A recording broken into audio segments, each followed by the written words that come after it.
I do have a question Yeah. before I start. If we like fuck something up, like, is it just a take all the way to the end? We're just partying. Yeah. So it's like Joe Rogan, you just go straight to the end. Yeah. Okay, cool. Yeah, we're just partying. Can we say fuck? You can say whatever the fuck you want. Yeah. Yeah, totally. And it's gonna get edited, but just like a video edit. So. Oh, and we're just he just edits the different views. So Cool. Yeah. we're just meeting like we've all just met. You guys obviously know Ken. We all know Ken. But yeah, I mean, we just like to talk with people that like-minded people like to party and spreading that energy. Yeah. Let's go.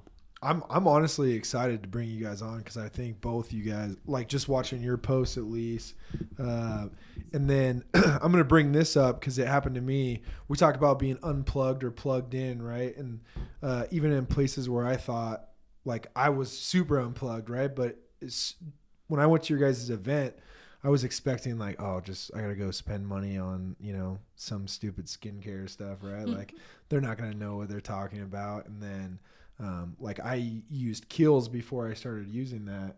And gosh, I started using your guys' stuff after because I was like, oh, I'm not gonna use that. Caitlin used it for like 2 weeks before I started using it because her skin looks fantastic. And now I feel like my skin looks better than it ever has. Like even on these sides right here, I had like scarring, and I feel like it's going away. Like the scarring at least. So shout out to you guys because that woke me up even a little bit more. Like, and I think that we're getting to that point now where I still have like friends' parents because I'm in construction that don't take me seriously until I get there, right? They're like, oh, it's just one of your buddies, and then I get there and they're like, wow, he actually does construction, so. And I guess I have no idea.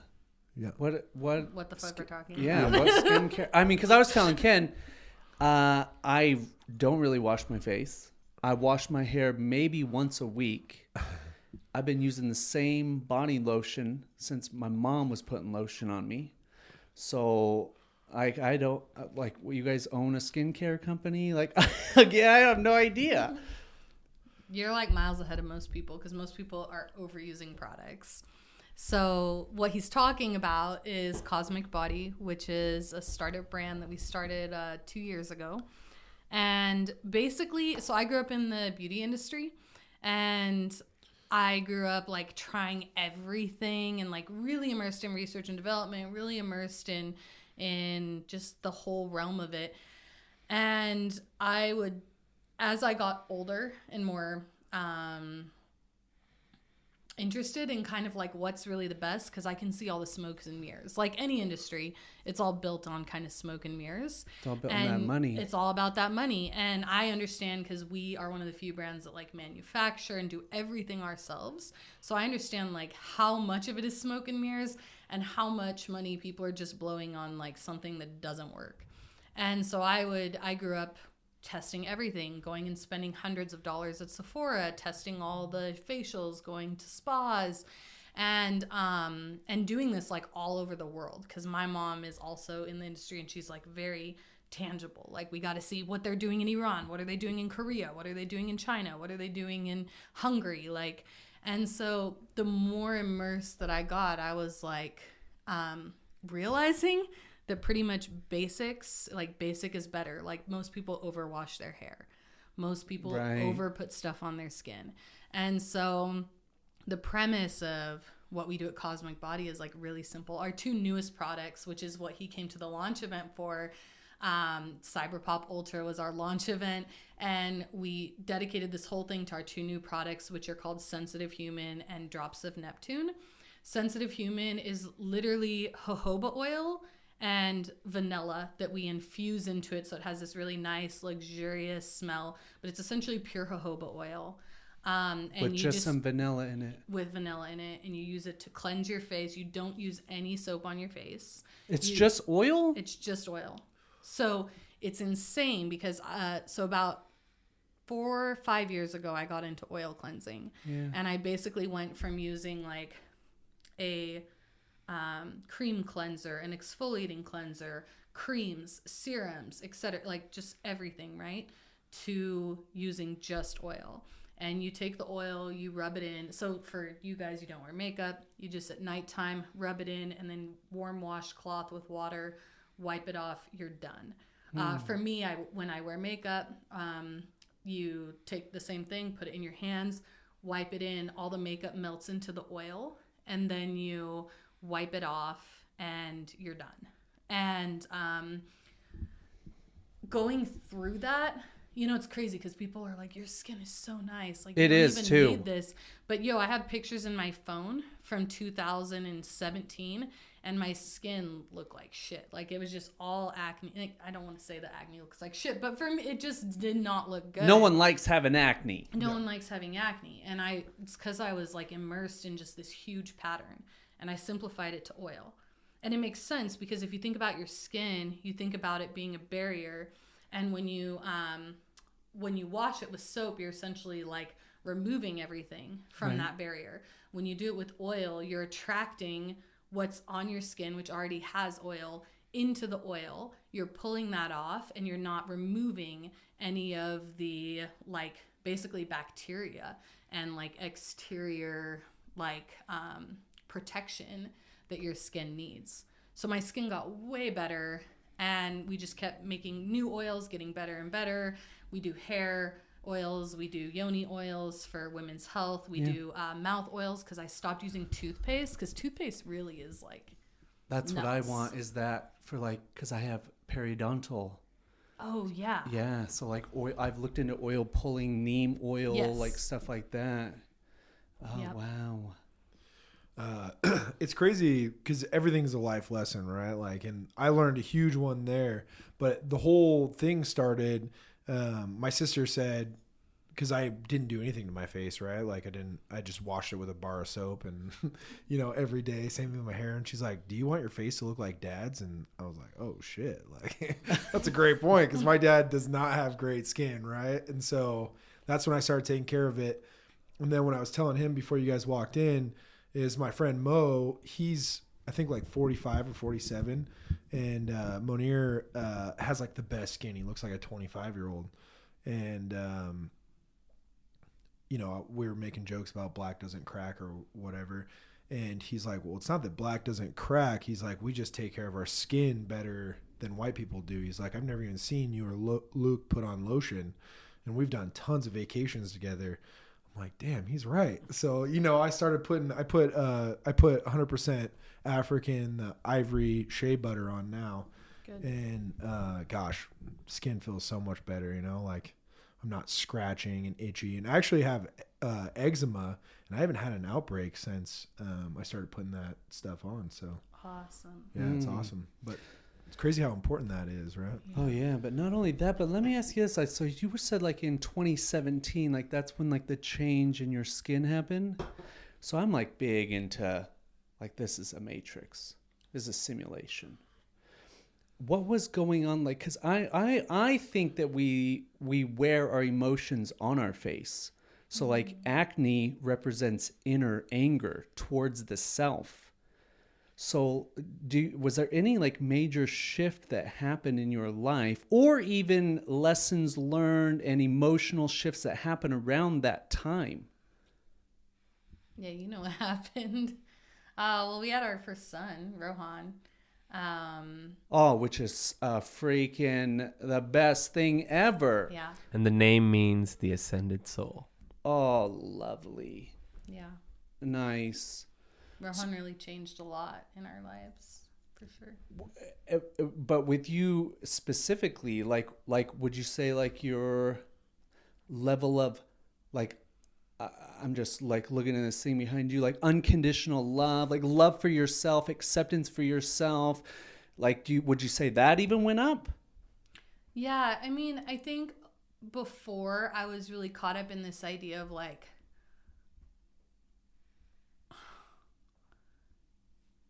I don't think a lot of I had this goal where I wanted everything that I was using to be something of my creation, but I was kind of like basing my creations on existing creations.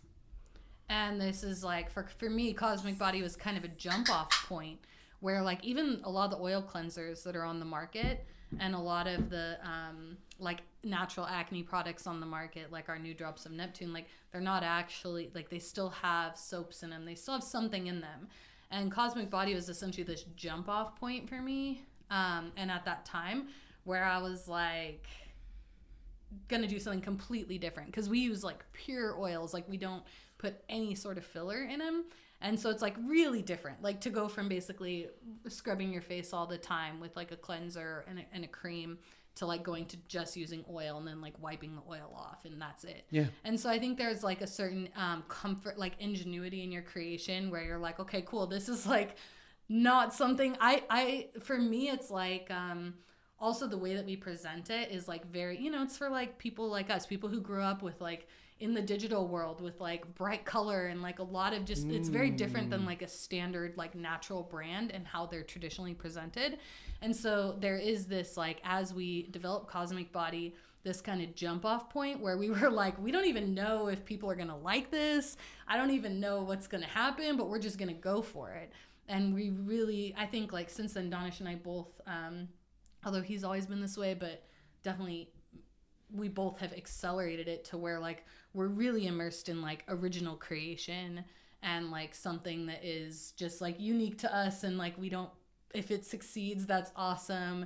We do things in order to line up hopeful success for what we do, but the investment in like, if this doesn't turn out X way, I've failed, like that is just gone. Yeah. Right. You know, and I think that's when like something really cool and original happens, and like we're about to launch with Urban Outfitters, which is like, really? Yeah. Dang. This is like my dream retailer. Yeah, holy shit. And it's crazy because in the past, I've been in this industry for a decade and a half.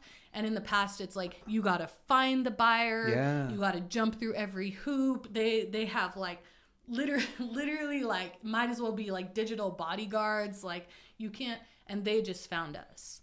And it just happened. And they came to you? They came to us. Oh, I love it. It's kind of just like, you know, when that happens and you just start taking risks. Yeah, you guys and are in you're the like, flow. let's go. If it happens, it happens. If it doesn't happen, it doesn't. We do it again. We failed so many times on things that like we're not emotionally invested in outcome. We're just hoping for something, and we're just going to do something that we have fun doing. Yeah. And that is like the major mindset shift that I think occurred, wouldn't you say, in like the last like 4 or 5 years of how business has been done on my end versus like the 4 years that you knew me leading up to that. Agree? Yes. Let me ask you guys this though, because do you guys feel that there's like a major shift happening on the planet right now? Yes. Okay. So then that's kind of a leading question, leading to like, I think that both men and women, like we both have certain lessons to learn in this life. And like for women, and for men, because I mean, I grew up, like when I was in junior high and high school, I had acne. And I was telling Ken before you guys got here, is I would look in the mirror and I would literally say, I hate myself. Like, I hate you. You're ugly. I got a big Jew nose. Like, I got acne. Like, I would just beat myself up. And how many women out there, and men, of course, how many people out there are beating themselves up? And I say for women because women are, like, they're constantly, like, you're not good enough. Unless you look like this, your makeup looks like this, your face looks like this, you're not good enough. So how many women are out there right now looking in the mirror, putting their makeup on, getting ready, and beating themselves up? Whereas, like, man, you guys, because oil is a very high vibrational, let's call it medicine. Yeah. Like herbs, oils, they're very high vibration. And your skin, isn't it your biggest organ on your body? So your face, man, you're putting all these chemicals, you're putting all this shit on your face, and it's bringing down your vibe.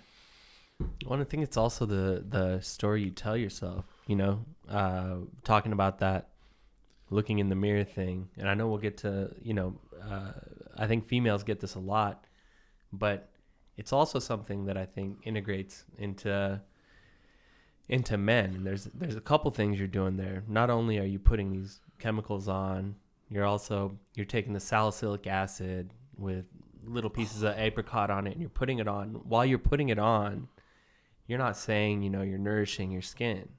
You're saying, let me get this stuff off of here. So you're constantly, doing that. In where I'm from, people use, I was born in Dubai, but ancestrally I'm from Pakistan. And over there, the thing you got to remember is people are using these things to brighten their skin because they want to look whiter. And then I came over here and it blew my mind because I'm looking at all these girls that have the whitest skin over there, but they come over here and they're like, man, I need to get tan. Right. So we're doing things to ourselves. It's not just the physical medicine or physical treatment that you're talking about. It's also the conversation at the time. Of course. And when you bring that up, that's what it flashed back to for me is when I was younger and had acne on my face, and I would get whatever Clear Cell or whatever product was on the shelf to do it, and just be putting it on, just saying, I need to get this stuff off. Yeah.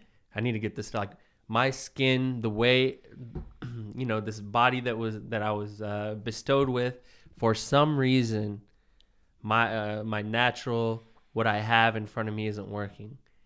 Even though probably part of the reason it was being that way is the fact that my conversation was telling the cells in my skin, telling the collagen, telling everything that's supposed to protect us, saying you're not good enough, you don't work. Right. So what are they supposed to do? But when you say I'm not good enough, was it that I'm not good enough or the product's not good enough? No, I'm not good enough. Right. Yeah. It's like, not are you about the product. comparing? You're playing the game of comparing yourself. Like, if you came from a different culture and you come here and like.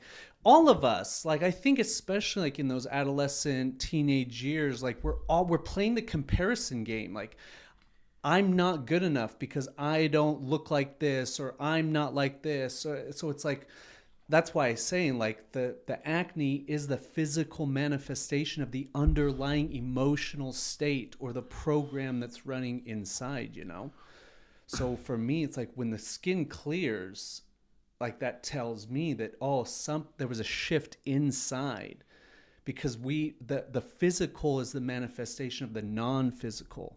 So everything that happens in our physical reality, it happens after the fact. Yeah. So if your skin clears up, or just the way you see it, because like I was saying to Ken, like I have no idea what my face looks like to you guys.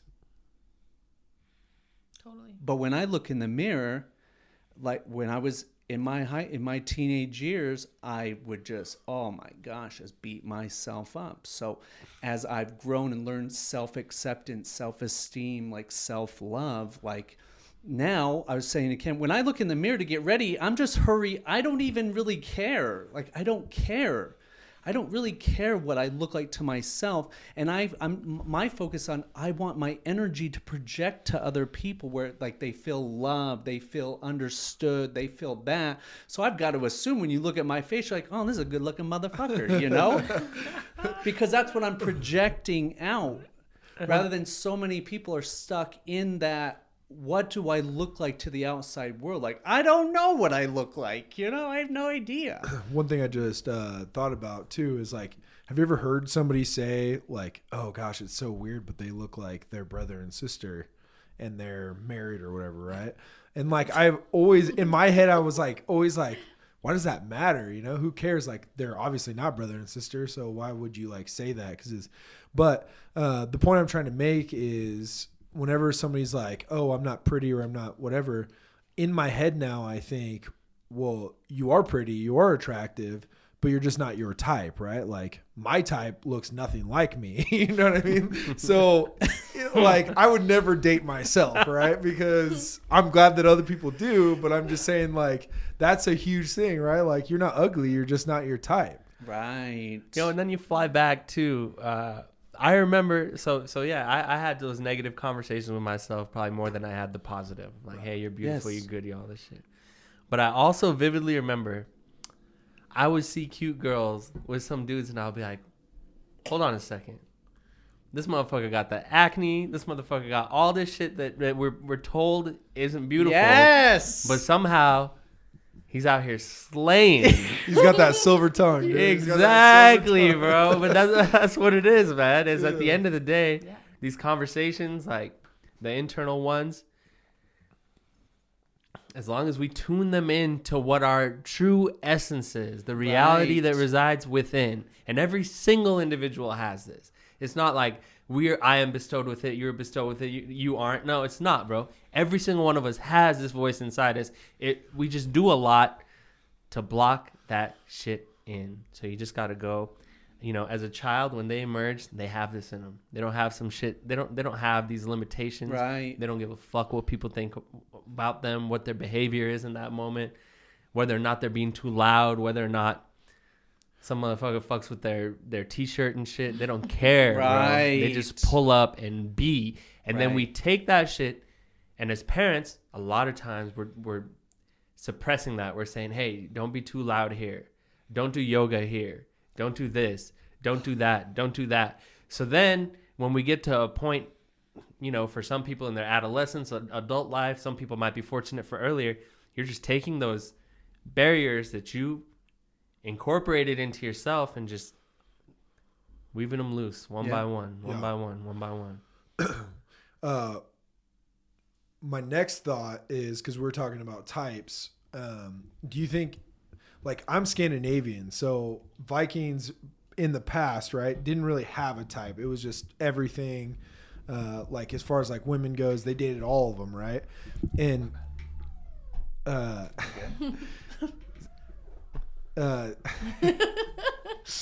sometimes I think that some of that's ancestral too. Like, some of my friends have a type, right? Like, I have one friend that has like a 5'2" blonde girl, and every girl he's dated has been 5'2" and blonde. Or like some of the guys that I played ball with, you know, they like 5'8" light skinned girls, right? Like, whatever. I don't have a type, and I think that might somewhat come from my ancestors, because I've dated, you know, every nationality, or like, I don't like look at one girl and go, oh, she's beautiful. I think every woman is beautiful. And I feel like every male in my family has been that way too. So I don't know if like that's like an ancestral thing or like in my blood, but you know, you meet some people and they have a type, and like you meet their dad and it's like, wow, they got the same type, right? Like your mom looks exactly like what you are dating. I don't know, maybe that's something I just thought about, but the juices are flowing right now. You know, I'm thinking about that. Well, I mean, your ancestors live in you. Yeah. I mean, your DNA came from them. Well, same thing with mushrooms. Like, my people have been doing mushrooms for a long time. I mean, and man, I love them. I always have. Like, some people are like, how do you eat mushrooms and go out in the public? And I'm like, how do you not, you know? Yeah, so you're just reliving all that ancestral DNA through you, potentially. Yeah, I don't know, but something to think about. Yeah. I'm with you on the type shit, bro. I think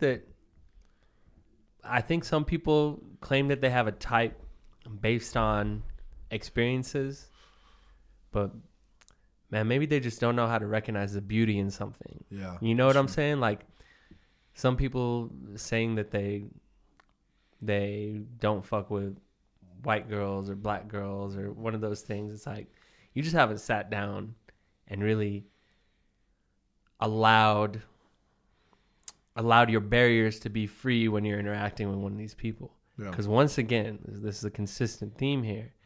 It's that beauty, that power, like that reality is within every single one of us. Right. And you can capture it. All you got to do is spend enough time with the motherfucker. You know what I'm saying? Yeah, for sure, man. Man, that makes me think that are we again, like, in this matrix, we're tricked to be attracted to the physical body rather than the non-physical, the spirit. Because if we think about these types and things like that, then your most compatible mate, if that's what we're talking about, they might come in a totally different package than what you've been conditioned to be attracted to. Because attraction to me, at least, is like, it's not a choice, it's a program. Like, if I were to think about my type, because I'm half Scandinavian, Right. And I almost think like I don't have a type, but then I do think about a type like my type would be like very similar to my mother. And my mother is dark skin, dark hair, dark eyes. Like I think about that, but it's almost like that's been conditioned because I love my mother so much. So that conditioning would be like, oh, I would want to mate or have a life with someone that's like my mom because that love and connection that I've built with her. Yeah. But if I'm always looking for that type rather than, hey, I just want what's best for me, Right. and allowing that to come in rather than like, hey, I have this type, I have this like person that fit check blonde or It's brown like hair. Or going to the whatever. grocery store and like having a grocery list, right? Like Exactly. And I feel like I've never like looked for a friend or a companion that way, right? Like I've always just open-minded, like talk to people and be like, wow, I like this guy. And a lot of times, and you pointed this out to me, I didn't know there was like a name for it, but because I'm an empath, like I feed off people's energy. A lot of times I can tell within like 30 seconds if I'm going to like this person or not, you know? Oh yeah. And I would never be rude to anybody, but I'm not going to like go out of my way to spend time with somebody that I just get a bad vibe from. Which, you know, I used to be way different than that, right? Like I used to look for confrontation. And I think that psychedelics has definitely helped me to realize that it's just wasted energy that I don't need, you know? And I think that power has strengthened since I realized that confrontation and being angry and having problems with people, you know, I was looking for problems, but it was because I would notice their energy and I would, you know, overreact to that. Right. And now I just accept it and just like move on or, you know, kindly get out. The other day we were at this grocery store and this guy walked up and he's like, wow, you have a bunch of flowers. Do you have enough for my wife? And I was like, well, this guy's weird, but you know what? This guy wouldn't be asking unless he wanted a flower. Right. So I just whipped out one of those flowers and handed it to him. And old Ken would have been like, hey, get the hell away from me, you weirdo. Or like been rude in some way, right? But I don't know where I'm going with that. It's a little tangent. But you went up and you provided that man flowers. I did. That's some beautiful shit. Yeah, right that's there, playing bro. the game. Hey, to end that tangent, Yeah. I'm gonna quote the great Ray Sherman. Mm-hmm. You guys familiar? No. I'm not. He said, "I ain't got no type." Oh, bad bitches is the only thing. Finish it off for me. Finish it off for me. Bad bitches is the only thing that I like. There we go. Oh my That's gosh. that. That's good. Nice. That's All right, awesome. yeah, I don't want to finish that tangent though because I have some different thoughts. Okay. All right. Yeah. And so to dive into the nature of reality, I feel like you have to really kind of, my perception of nature of reality has really been tested in the last year because I basically believed that this idea that everything stems like internally outward. And then I got cancer. I had today, December 6th, 1 year ago, I went into a 12-hour surgery and had like this much shit, this like insane amounts. You can't believe how much is in your neck removed out of my neck. Yeah. Because I had thyroid cancer and they were like, yo, this is about to move into your bloodstream. If it moves into your bloodstream, like you're gonna get cancer in your whole body and you're not gonna survive. Or you can get this out, we take a risk and we see what happens. And so I found out about 2 months before this surgery and I was like, oh man, I got to find a way to heal this naturally. And this is stemming from inside of me. And I have all this like shit I have to work through. And I really kind of had to go through like this like deep, dark place. And meanwhile, everyone has like, you know, oh, this is terrible. And, you know, it's like, it's a really interesting situation to be in. And so this really informed this idea for me of like complexity of the matrix, complexity of, I feel like it's very like layered. Like when it comes to even something like attraction, like I definitely have a physical type. Like I'm very into like men that look like very masculine, typically like beards, like typically like very kind of like not there. It's just like usually there's a type, but then there are men who I'll sit down with and I immediately connect with them like here, and they might I've dated men who totally don't aesthetically look like my type that I really liked because there was a different level of connection. Right. So there's like layers to it. Totally. And I think that's the same way in which we talk about acne, the same way we talk about attraction, the same way we talk about anything. It's like there's layers to it where like you are the entity emanating outwards, but you're also part of an ecosystem. Yeah. And I look at it a lot because I'm so passionate about research and development. I look at it a lot from a perspective of multiple variables. So when I do go into an experiment, there are controlled variables and there are non-controlled variables. And there's a lot of things that happen to us in life that like when I went through the cancer situation, there was a point where I was like, why am I sitting here making this something that like I brought on myself, and I need to heal my anger and I need to do this. I'm glad I did all that work. I'm glad I came at it from that perspective. But at some point, you're just like, yo, I have cancer. It's very common in our world. Like there's so many exterior variables that you can't affect. Pesticides, air quality, genes, like there's all these other things that like are relative and have to do with biology, but also have to do with like external elements that challenge us from an external perspective. And there was a point where I was like, cool, I have this. So either I take it as like a lesson and cool and an experience and move on from it, or I don't. And that was the moment when I decided to go into surgery. And then I was like, okay, I'm going to go do the surgery. And I started researching surgery. And I realized that, you know, our ancestors were living till like age 35, like our age. And that's like a great lifetime. And now 75 is the average life expectancy. And like my ancestors were the motherfuckers out there learning how to do surgery when everyone said it was impossible and silly. And so I think about it from the perspective of like, yeah, there's this like internal, and there's the world that's endowing you with external circumstance, but there's also the layer of you being able to, you know, manipulate through something like surgery, something that's not natural, something that like allows you to extend life, create technology, do things. So I feel like it's like an onion, and there's like all these different layers to it. Yeah. And all of those layers kind of like play into each other. And that really got me more into like, before I was always like looking for like the way.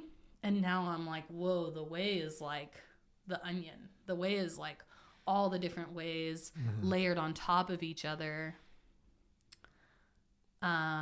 It's like the point of cryptocurrency is that there's like tons of, anyone can make any type of currency, which is like cool, because then you have like room for the actual complexity of life as opposed to one way dominating a system. Totally. And so it's like a real analogy to me of like the fact that like there's no one way. Like my acne stick works. I think it's going to work for most people, but there are going to be people who like a natural acne stick may not work for. I don't think that like a product I make, even though I'm very confident it's going to work for most people, there are going to be people who are the anomaly. Yeah. And they're going to need something else. So like, thank God there's so many other brands that service them in other ways.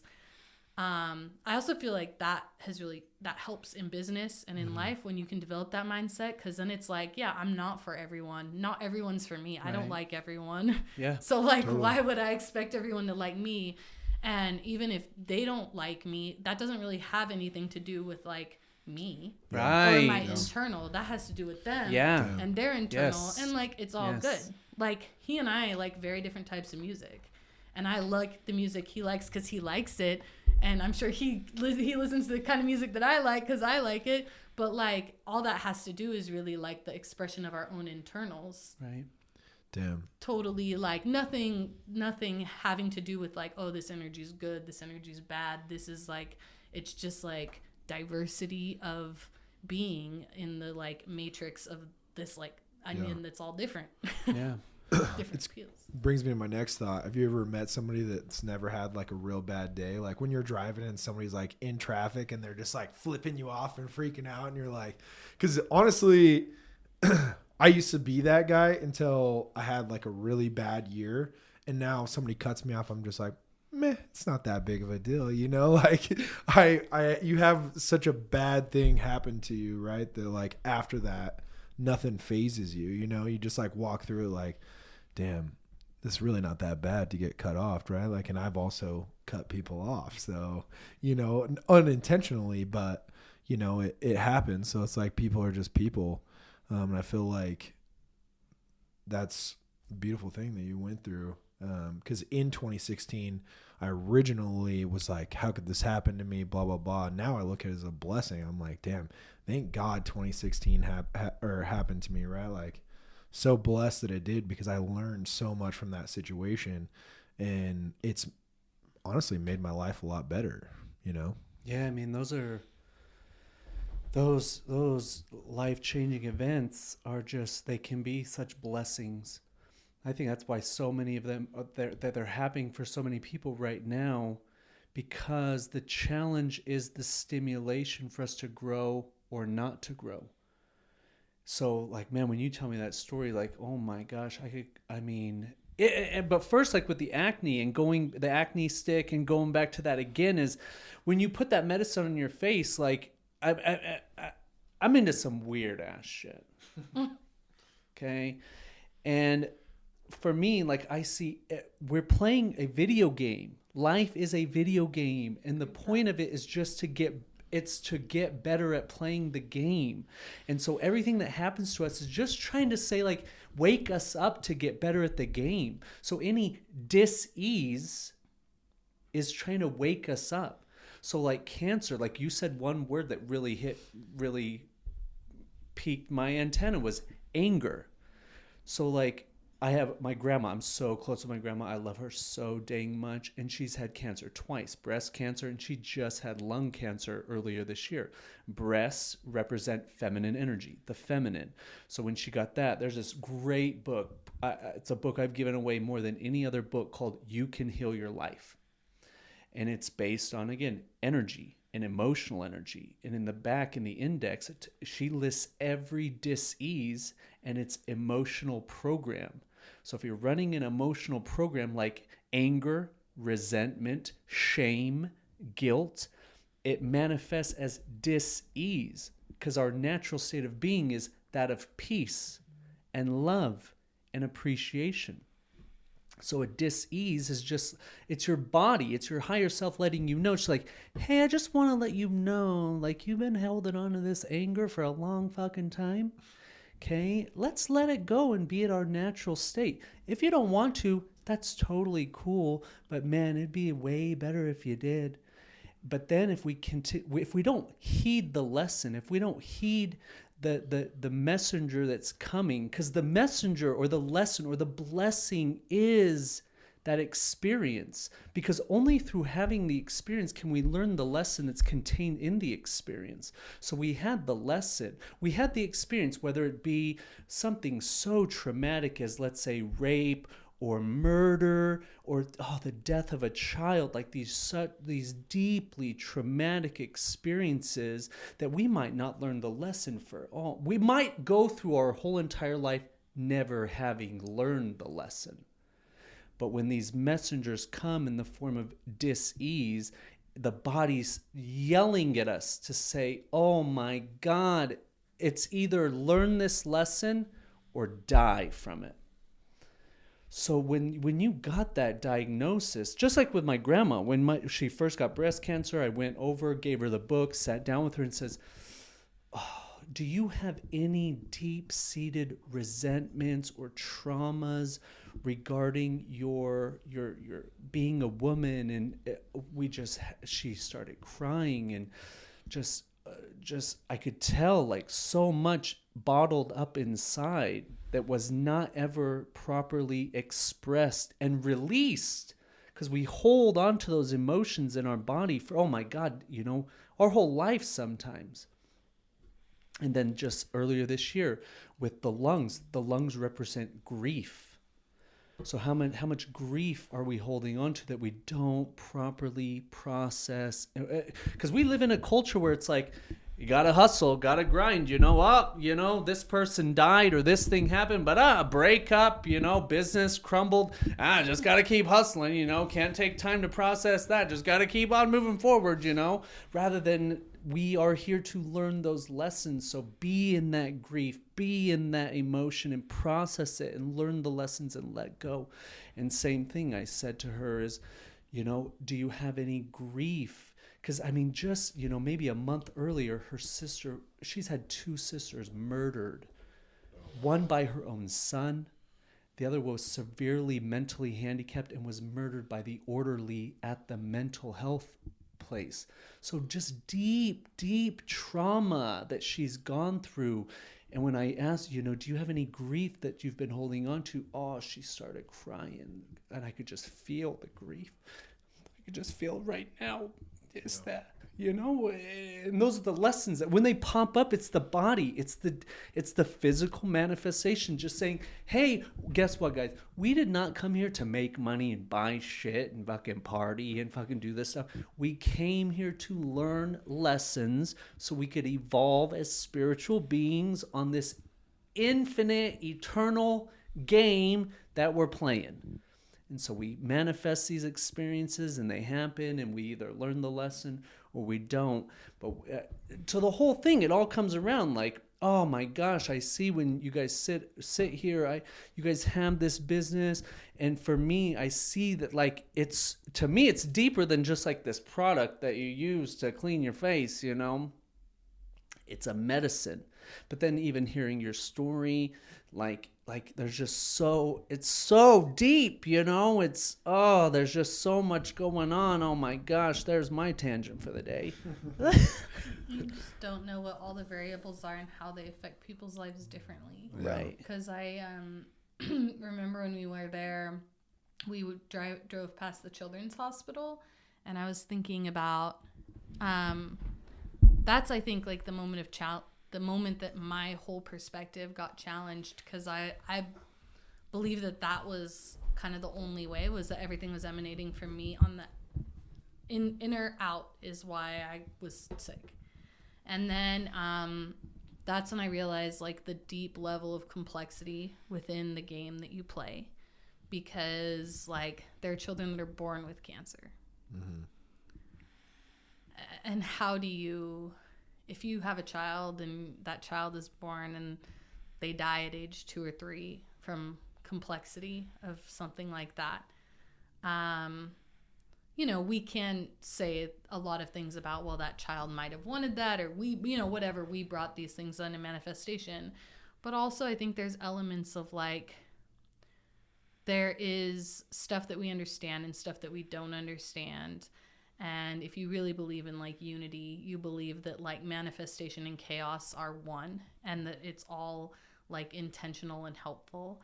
And so some things can't be like logically explained as I wanted this experience because of X, or I needed to heal from this experience because of Y. It's more just like, you got this experience to experience. Because I have a really hard time with the notion, with young children, that like there's something that's deserved in that situation. Or when I look at like extreme war and like what continuously happens, there's an element of me that understands how we bring certain elements of like colonization and genocide and all these things upon ourselves. But there's also elements where like there are just like third-party actors that act, and there are people who didn't manifest this in their lives who end up being the innocent bystanders of something, and their life totally radically changes overnight in ways that like, none of us in this room can really like fathom. And I think that is like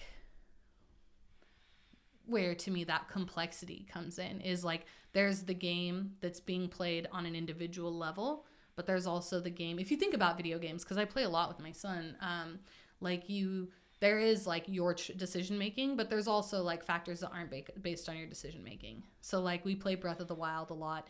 You can choose a lot of like the different elements of like what clothing you're gonna wear, and are you gonna fight these monsters or run away, or are you gonna do this? But like you don't pick when the monster shows up. You don't pick like there's a lot of things in which you do not pick. They're still evil. Like is what it sounds like you're getting at is like there's still uncontrollable evil that like that humans don't really create. Yeah, and like is it evil, or is that just like contextual? Like Evil's subjective. Evil's very subjective.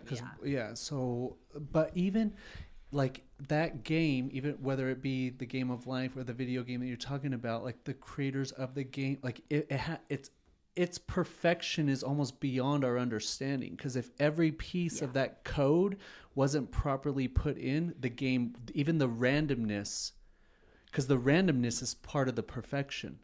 Totally. So it's the randomness is an illusion. It's still part of the perfection. Because without it, like I see even the game we're playing, and to your point, like with the children that go through these incredible things, like the game that we're playing, it's so perfect. It's beyond our level of understanding. That's how perfect it is. Like it's so perfect. So like there to me, like there can't be randomness, because even that randomness has to be a part of the perfection, or none of it exists. Like even in the video game, like the video game wouldn't even work if part of the code wasn't all perfect, you know? Damn. So it's like it's all an illusion. But coding can also be like, you can apply randomness within coding too. Like you can say like, here's an event, don't create an exact timeline for it to show up, allow it to be a random event. So you can create randomness within coding. All right. You know. But even that is part of the perfection of it. Yeah. Yeah, that's what he's saying. It's one and the same. I don't think you can like tangibly take them apart. But my point is that not every point, I think as humans, like we just want to correlate everything together and make sense of everything because we want to know. And I think that like to a degree, like part of what you sign up for is like the fact that you probably aren't going to ever experience that in like, or understand that in totality. That's where faith comes in. And you're just kind of like, cool. I like give myself up to knowing that like, I don't know. Right. And we never can, because if that's part of infinity is like, cause, to that point is in 2008, I went to Peru and I drank ayahuasca with the shamans. And one of the nights, like I experienced infinity, like experienced it, like the perfection and the wholeness of it all. And that is part of it, is like, it is all the randomness and the orderness, like it's all part of it. So like, it's just, I don't know how to put it. Like again, it's beyond even. So yeah, like I think that as humans, to your point, is like we are seeking to understand it all, because understanding it all is a part of our nature. Like it is, we are a reflection of the infinite, trying to, it's experiencing it through us. So we have this desire to understand it, because it's a part of us, you know? So that's why even we've going all the way back is thinking, that's why we figured out surgery, and we continue to progress, because that's a part of it all, is like playing this game that just never ends, you know? And oh my gosh, it's just wild. It's wild. I think I saw something somewhere that like the human brain has grown like at a rapid rate compared to what it did for thousands of years.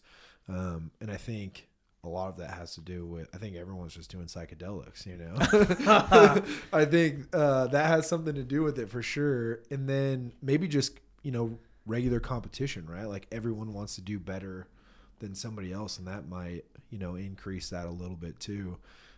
Like if we were all in the same class, we all want to learn. We'd all want to do better than the other 3 people. And as far as like competition goes, mine wasn't class, right? Mine was sports. I wanted to be better at sports than everybody else. So I worked harder at that. And I think that might have to do with like athletes keep getting bigger and stronger and faster.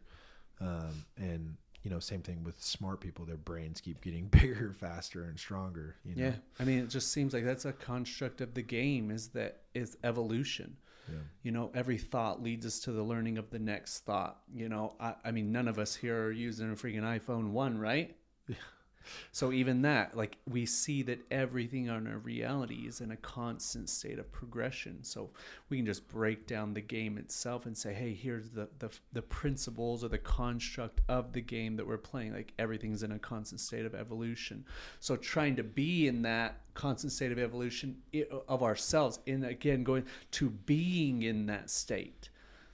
Whereas like, hey, how can I learn from these experiences? How can I grow from these experiences? Like when and accepting like, I go back to your product. Like when you put that high vibrational medicine or whatever you want to call on your face, I see it as it might bring up the shit that you haven't dealt with that will therefore cause the clear skin. It might bring up the shit that might make you love yourself more because you're putting this high vibe stuff on your face. It's bringing up your vibration. Then when you look in the mirror, you're saying, I love myself more. Then it reflects back to you in the mirror. And then boom, it's all symbiotic, you know? And so that's why I say everything, especially right now, because right now there's so much stimulation going on because it's our reality. Have you guys ever seen the show Westworld? Yes. Awesome. Yeah. So the game itself is evolving, and what's happening, the macro is evolving. So at the micro, the individual, we're all being stimulated with these challenges because the game itself is evolving. And if you're resisting the individual evolution, you're going to get fucked up. You're going to get beat up. And the game might get so hard that you're like, I don't want to play anymore. And then that's just death. I don't want to play. This game's too hard. I don't want to deal with this shit. I don't want to. Oh my gosh. You know, probably for me at least, for myself personally, and what I see a lot going on is forgiveness and compassion. Have you guys ever had to go to someone and ask for forgiveness? It can be so hard. It's hard. Or even worse is forgiving someone can be so hard that the ego's like, fuck that, justifying it, rationalizing to himself. But that's again why we came. Like the game itself is evolving. Like we got some badass shit that's coming in the future. Yeah. But we have some deep lessons to learn about compassion and empathy and acceptance before we can really adopt that stuff. Do you guys listen to podcasts? Yeah. Have you ever listened to Mike Tyson's? Yes. Dude, honestly, that guy is like he might be a little punch drunk, and I think he gets a little fucked up on his shows. He's a little mushroom drunk. Yeah, exactly. But that guy says some of the smartest things, and I've learned so many lessons from Mike Tyson. It blows my mind. Like, you know, when somebody said, or I think it was the running back, or gosh, Shaquan Barkley's episode when he talks about like if you can't forgive someone, then the devil owns you. Yeah, he runs your life basically, and that in itself, like, because I've already started working on forgiveness, right? But that even pushed that even further. Like, I can't, like, I have to forgive people, right? Like, because I don't want. You know, it doesn't matter who your devil is, right? Like every religion has a devil basically, or devils. And, you know, that's one thing that like from podcasts, that was one of the biggest lessons I've ever learned, you know, because there's things that have happened in my past that I still hadn't let go. Right. And then I was just like, gosh, I forgive this person. And I don't know if reaching out to them is the same as like just even myself, like forgiving. It was like almost like 10 pounds got lifted off my chest. But yeah, let's take it back to the baseline there. Okay. Yeah. So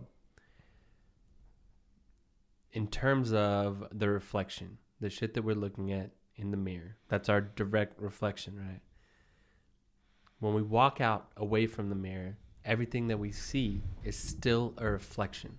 If I believe that I don't look good because I have a zit on my forehead, I will start noticing more and more zits on people's foreheads. Oh my gosh. So that judgment that I put upon myself is actually what I'm placing externally on all these people. So at the end of the day, forgiveness, when you're forgiving somebody else, it actually has nothing to do with them in terms of whether or not you can lighten that load. If the person said, if you go up to someone and you say, hey, will you please forgive me for this? And they say no, but you have truly forgiven them, I think you're in the same place, because that forgiveness, you're not out there forgiving other people. You're forgiving yourself for being. Damn. You're forgiving yourself for behaving however you feel like you can judge this other person for behaving. You feel me? Yeah. Oh yeah, totally. Damn. Yeah, because it's all energy that we're holding on to. Any of those trespasses or, resentments, it's energy we're holding on to. So yeah, to your point, when we truly forgive ourselves or any stories that we've told about someone that might have hurt us, once it's gone, it's that energy's, it's gone. It's gone. So it doesn't matter. They might not be ready to let go of the energy yet. That's okay. That's for you. That's you to deal with. I'm done with that shit. I'm going to go on with my life. So I know about the cosmic skincare that you guys do, which is amazing. I love that stuff. What else? Because I know that, gosh, I think there was like something to do with music, right? There was something that you were doing that had to do with music in the past. I don't know if you're still doing that, but what was that? I just remember you talking about it, but this was back, 2009, 2010 or something along those lines. I've always been really passionate about music. Yeah. Specifically rap music. Okay. When I was growing up, when I used to play some dirty rap music, it just resonated with me. Yeah. I felt alive. I felt like they were speaking to power. They were speaking to perceived power in a way that they were not supposed to be spoken to. Right. I felt like they were taking the back door. Yeah. And ascending a lot of the norms that had been placed upon us within culture and all that shit. And then obviously, I think there's other aspects as well that drew me towards it. But historically, my family, my father used to be a broadcaster, and he also had a top 40 music show, and also got to interact with a lot of musicians and talented individuals. So I think there's some part of my DNA, some part of my blood that carries this entertainment vibe with me. And then I had a little rap career for a little while. Yeah. Really? Okay. Yeah, absolutely. Yeah. Because when you see something that you love so much, Of course. Right. you just try to emulate it, try to be a part of that shit, right? So That's awesome. now, following that up, I can go into the technicals of, yes, I got to do this. I managed this artist. I manage this artist now. So right now, I manage an extremely talented individual. Just served 87 months in federal prison, got out, and is creating music at a very high level. Wow. Very high level, but at cultural relevance that you haven't kind of seen a lot of people be able to bring these two things together. Right. And I also work with this artist named Ghost Love Me, extremely talented young kid out of LA.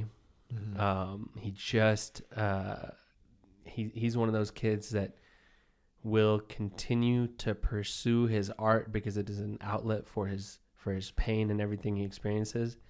We just this last week he did a music video with Future.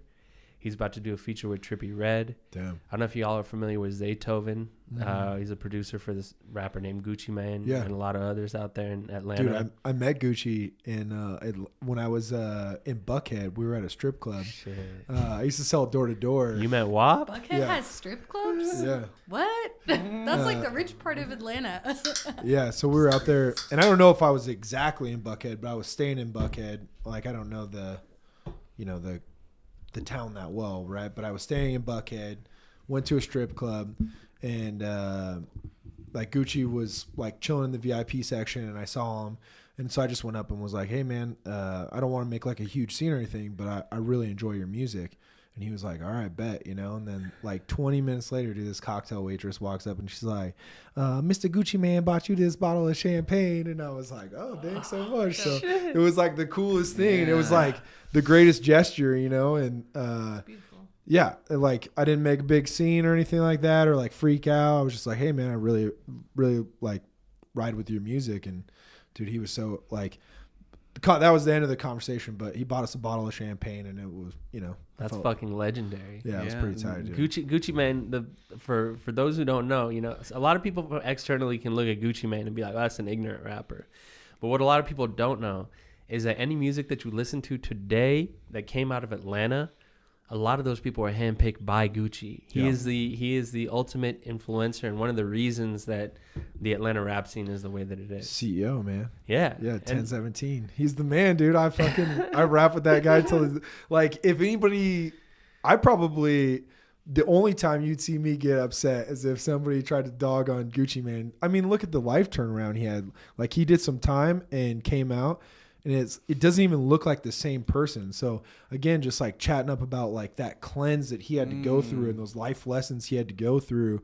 That guy, you know, he's been through it. And I mean, he came out, I think I saw something about he gave his wife $1 million or $2 million, and then came out and she gave him $6 million or something along the lines. Yeah, she's dope. Yeah, I like following that's her. hell. Like, that's some bad shit, dude. And honestly, yeah, mad respect goes out to those guys.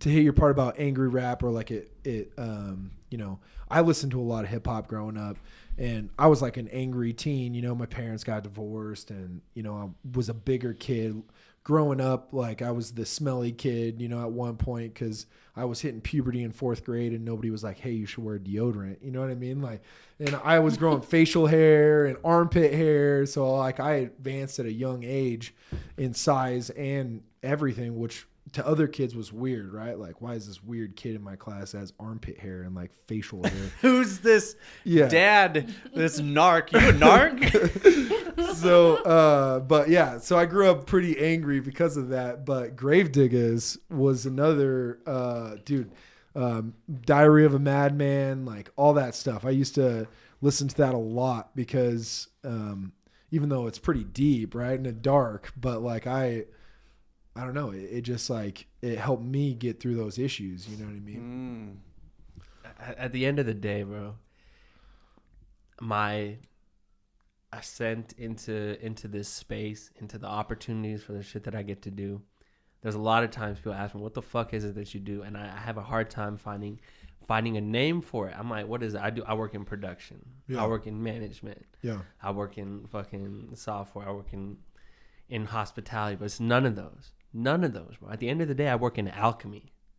I work in alchemy, bro. I work in alchemy because I perceive a lot of the things that I do in the physical world wouldn't really work if they weren't backed with the metaphysical shit that's going on. It wouldn't work if it wasn't backed by the full force of intention and belief of shit that people will say is impossible, and then just being able to be like, I mean, it'll be. And just watching things like that take place in every role that I get the opportunity to be serious in. Anytime that trust is bestowed upon me, I feel the Holy Spirit and just rise it upon to it all. That's beautiful, dude. Yeah, like you wouldn't even have the desire to create it if the potential to create it wasn't already within you. Right. So then you just start creating, Right. and you don't give a fuck, bro. People can know, people can praise it, people can hate it, people can whatever it is.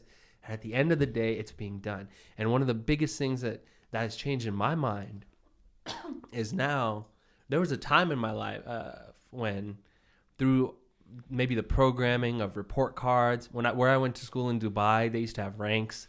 So when you got your report card, not only did it say you had A, B, C's, it also said, this is where D ranks in his class of 30 people. And I was always closer to 30 than I was to 1, right? In terms of grades, I never really was able to figure that shit out. I dropped out of college. High school wasn't really that great for me because I was always coming in, my grades were never right. So I was never really able to, comprehend the genius that existed within. And I'm not saying within me, because it exists, once again, in every single one of us. Yeah. This genius shit is within us. We just have to allow it to unleash. Right. So the place where I was going with that is these, now that I see that that's within, any person that is doing anything that is in front of me, they could be shoveling their driveway. They could be trying to figure out how to use their phone at an old age. They could be goddamn drawing a picture, writing in the fucking phone, trying to become an influencer, whatever it is. There was points in my life in the past when I would see that shit and lay it down with judgment. Right. But now, if I see a motherfucker doing something, Yeah. I comprehend how many barriers they had to get past to do that. If they, as a reflection of myself. Right. So when I see somebody doing shit, that's it, man. I'm just so geeked. I'm so excited. I'm so euphoric upon my interaction with them because that energy I'm gonna take. Right. I'm gonna be able to utilize it for myself. Yes. Damn. Yeah. Dude, Amen. I thought about this the other day. How crazy is it that, like, when you walk somewhere, you have that barrier of, like, I should just drive, right? Like, and that the other day I thought about this because I'm like, why is it weird to walk to the store, right? Like, why do I feel embarrassed to walk to a grocery store and then walk back? Like, I know I have a car, but, like, people get that. It's just building onto that point. Like, everything that you do, there's barriers you have to break through. And for me, walking to the store was weird. Like, who would walk to the store? And I'm like, well, shit, back in the day, that's all you could do, right? Or, like, ride a horse, right? Like, why is that such a big deal to, like, get outside and walk to the store?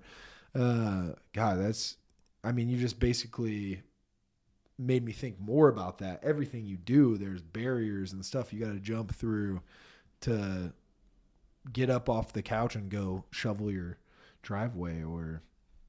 But those barriers are of our own creation. Yeah, they're all Yeah. internal. Because Roshan was just talking to me about our 2-year-old last year. She said she's found a picture of my son and I shoveling the driveway. Go start shoveling the driveway and see if your kid won't see that as the most fun activity in the world. And come Oh, on and join yeah, you. right? Go do some shit that you think is terrible. Yeah. And it mentally, if you tell your kid it's terrible, if you make it seem like it's terrible, they'll incorporate that. They'll be like, well, that's some shit that I don't want to do because even dad doesn't want to do that. Right. But when they see you just doing that shit, like, hey, give me the shovel. Like, Yes, you don't need they to be will doing see it as this. joy. Yeah. Yeah, and they're learning from us. And then they come out as joy and we're like, no, this sucks. Then they're learning, oh, this sucks. Damn. Oh my god. Because at the end of the day, we all have this power within us. I love, man, I am so fortunate and blessed with abundance and beauty in my life.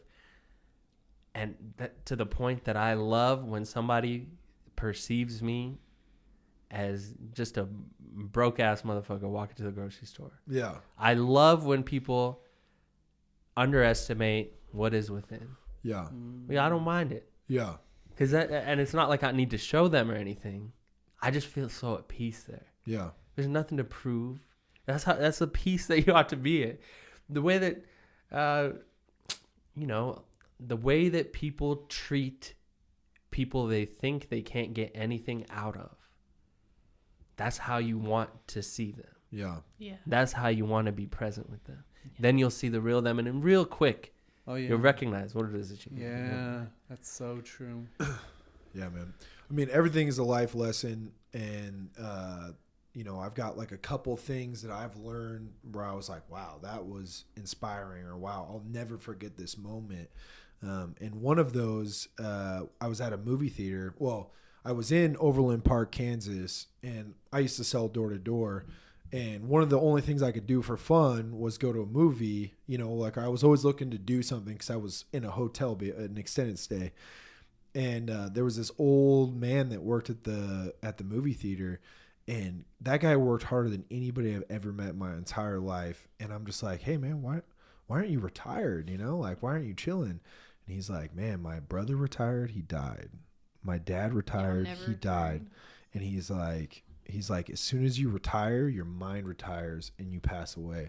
He's like, I show up he's like, I could sit at home or I could be retired. I worked a good life. He told me everything he's done in his past. But he chose to work at this movie theater making $8 or $9 an hour, but it wasn't the money he was there doing, right? He's like, I like movies. They let me go watch the movies for free. You know what I mean? So it was what he wanted to do.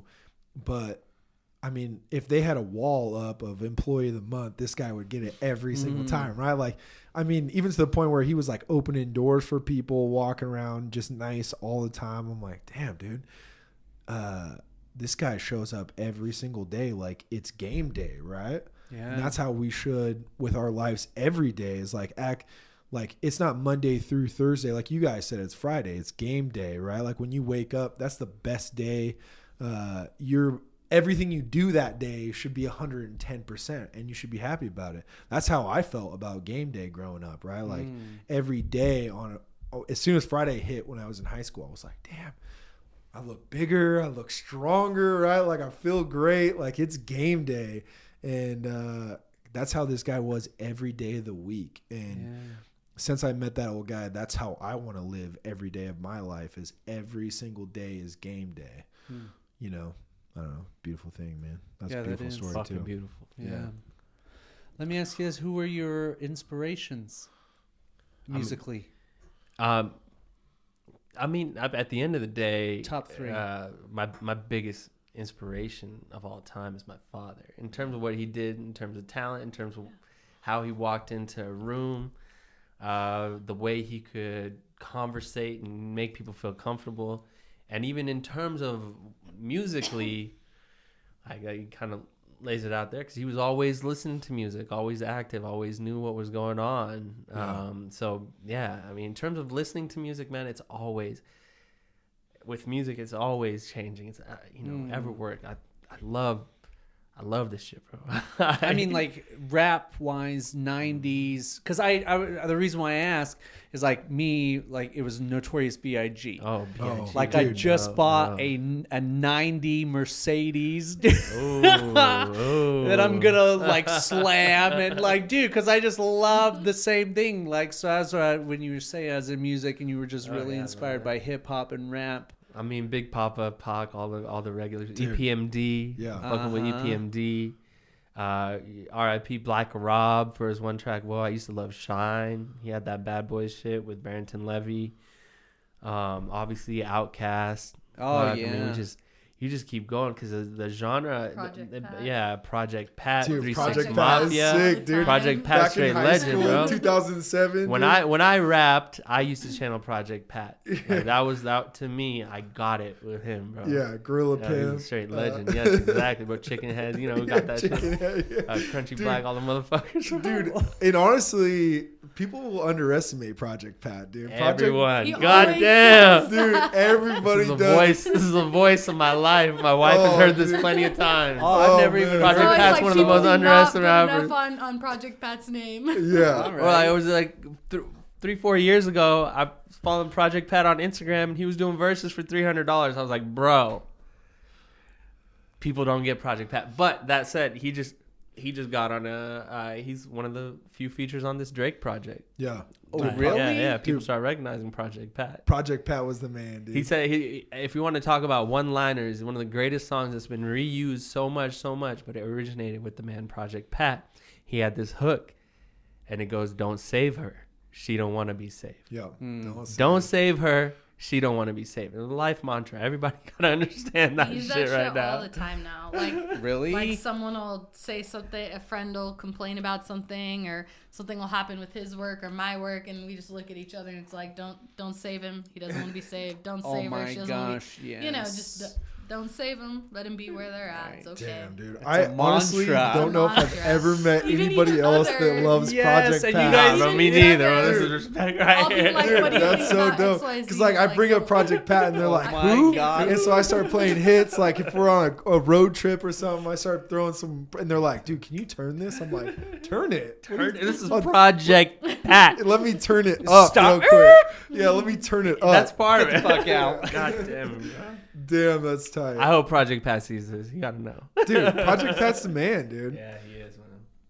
That's awesome. Donish always taught, he like said, you know, his grades, but Donish is also like the smartest. I've met like so many smart people in my life. Yeah. Donish is the smartest person I've ever met. So, yeah, sometimes when he recognizes someone, I always take notice because he recognizes the people that don't always get recognized, but where that true genius, that true like internal lies. There's a lot of things he's put me on to that just... I think some of the biggest geniuses of our lives are people whose names we won't know. Yeah. We'll know about Elon. Oh, yeah. We'll know about Steve. Yeah, wow. But we know that there's somebody that made that shit happen for Steve. We know there's motherfuckers out there that are making it happen for Elon that they don't give a fuck about that. They just know there's certain people that have done so much for so much, but they like to be able to walk in and just have nobody notice. Right. Yeah. Right. There's this guy named Rick Rubin, for example. You guys know who yeah, Rick Rubin of is? course. Fucking tremendous producer. Yeah. I guess now he'd probably get noticed because we all know, but like Produced with for everybody. there was a point where Rick Rubin could just walk into the audience of some music that he made and nobody would look twice. 'cause Motherfuckers his would old think he's fuck. from the fucking Grateful Dead. Yeah, exactly. They'd be like, who the fuck is this guy? Yeah. And I really, really love that shit. Yeah, man. That's a great example. Because there's the idols that are, I guess, bestowed upon us, the ones that we're told to idolize, and that's totally cool too. I fuck with those people. I love Steve Jobs, love Elon, but then there's also, I know that there's just layers and layers of powerful fucking individuals. Well, it takes a power in itself though to find those people, right? Like, and maybe that's their talent, right? Maybe their genius is finding other geniuses. Believe that. And great point. That's like me. That's my... Believe that. He's Rick Rubin. I'm more like, I like being front and center. I'm good at like managing people, finding people, putting it together. And I used to think, because I had bought into this story that the media narrative kind of says that like, oh, why do these people get great? Why do we talk about these people? These people aren't worthy. They don't deserve their money. They don't deserve their blah, blah, blah. And I bought into that. And then we went on a trip for a month, and I saw what life is like when I'm not doing that. Yeah. And I think about my family, and like, just when you know, like when you're that person who comes in and puts those things together and makes stuff happen, you can believe that that's not like a skill set, but that is a skill set, like to the max, to be able to take. Otherwise, like, what is it? You have a bunch of really talented people or people who are good at what they're doing, but like there's nothing put together that like orchestrates that and turns it. It's a conductor. Yeah. Right. It's a conductor's position. Yes. And they're and even within conductors, there are conductors that are very well known, that are excellent. There are conductors who have no notoriety, who perhaps are even more excellent. That all of that is more built on like how other people perceive that and what they're in it for, and how they orchestrate their propaganda and all that type of stuff. Right. And some people have a hard time realizing that they have imperfections and working with their better half, right? Like whether it's work or your wife or your husband or whatever, realizing I know I'm an imperfect person. I know what my strengths are just because I've looked for those strengths. And I need people to kind of organize, and I'm getting more organized myself, but like I work best with people that organize, and I'm more of like a doer, or, you know, I come up with these ideas. Hire for your weaknesses. Yeah, exactly. Well, and then once you find that person, you know, not letting go, right? Like once you find that person that strengthens you, like in business or in a relationship, not letting go of that person. Because like my office manager, we work together now for, and I say office manager, she's everything, right? But she does a lot of work with me, and we're a perfect team. And then, you know, as we work together, we're finding these people and then hanging on to them and bringing them on into our group, right? And then we meet another person and we bring them on to and into our group, which is making this perfect team in construction, basically.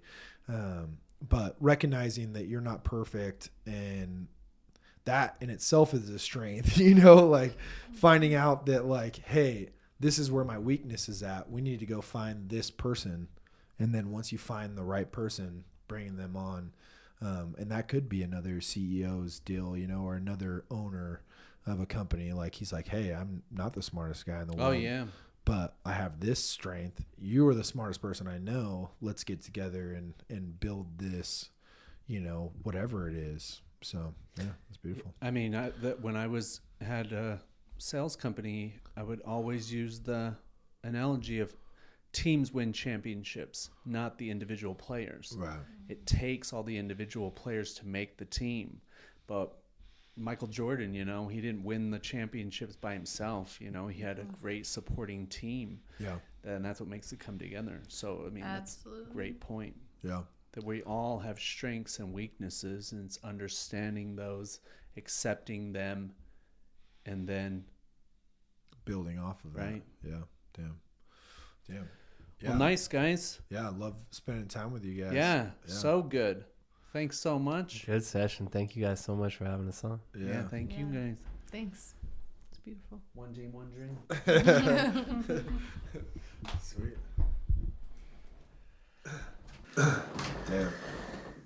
All right, what do you guys got going on the rest of the day? Oh, catch these babies.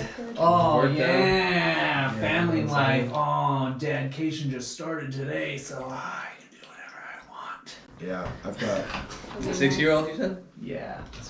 I've got to go drop off a proposal for Oh, a roof. really? Yeah, for a roof. Go sling some roofs. That's what it is. Yeah. On that paper chase. Yes, yeah.